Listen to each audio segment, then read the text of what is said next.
আগে তো দিনে 2-1টা খাইতাম, এখন কি পুরো প্যাকেট লাগে নাকি?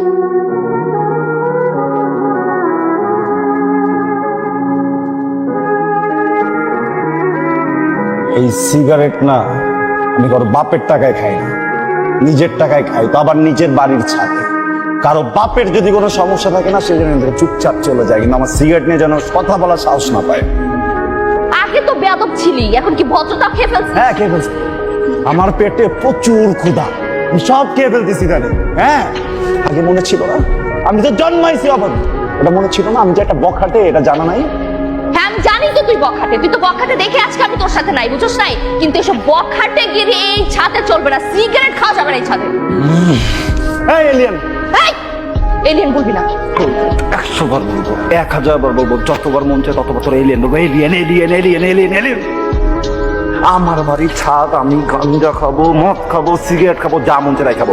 তোর সিগারেট নিয়ে সমস্যা না, ঠিক আছে, কালকে থেকে সিগারেট খাবো না, কালকে গাঞ্জা খাবো।